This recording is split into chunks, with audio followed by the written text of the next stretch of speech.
सूर्यभित्र गम्भीर हलचल पृथ्वीलाई खतरा।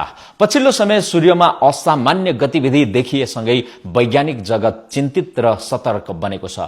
वैज्ञानिकहरूका अनुसार सूर्यबाट लगातार असाधारण रूपमा शक्तिशाली सौर्य ज्वाला अर्थात सोलर फ्लेयर निस्किरहेका छन्। ती सौर्य ज्वालाको असर पृथ्वीमा समेत देखिन सक्ने खतरा उत्पन्न भएको छ। गत फेब्रुअरी 1 तारिखदेखि सूर्यले एकपछि अर्को गर्दै तीव्र ढंगले सौर्य ज्वाला उत्सर्जन गरिरहेको छ। यस विषयमा अमेरिकी अन्तरिक्ष संस्था नासादेखि विश्वका सबै प्रमुख अन्तरिक्ष अनुसन्धान एजेन्सीहरूले चेतावनी जारी गरेका छन्। सौर्य ज्वालाको प्रभावले विश्वभर रेडियो सेवा अवरुद्ध हुने तथा विद्युत प्रसारण प्रणाली समेत प्रभावित हुने अवस्था आउन सक्ने बताइएको छ।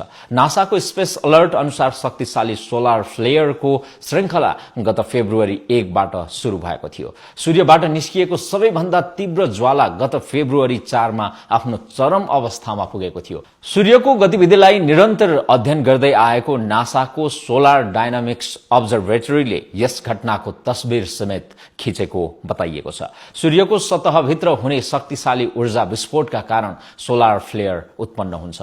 यी ज्वालाहरू चुम्बकीय ऊर्जाले भरिएका हुन्छन् र सौर्यमण्डल भर फैलिन सक्छन्। जब यस्ता सौर्य ज्वालाहरू पृथ्वीको वायुमण्डलमा ठोक्किन्छन् त्यसले विभिन्न किसिमका अवरोध सृजना गर्न सक्छ। सोलर फ्लेयरबाट निस्कने अत्याधिक इलेक्ट्रोम्याग्नेटिक रेडिएसन निकै तीव्र गतिमा पृथ्वीमा आइपुग्छ र त्यसको असर पनि तुरुन्त देखिन सक्छ। सोलर फ्लेयरले पृथ्वीमा रहेका मानिसलाई प्रत्यक्ष असर नपारी पनि वायुमण्डलीय तह आइनोस्फियरलाई गम्भीर रूपमा अस्तव्यस्त बनाउन सक्छ। वैज्ञानिकहरूका अनुसार सोलर फ्लेयरका कारण हाई फ्रिक्वेन्सी रेडियो संचार, नेभिगेसन प्रणाली र कृत्रिम भू उपग्रहको सञ्चालनमा अवरोध आउन सक्दछ।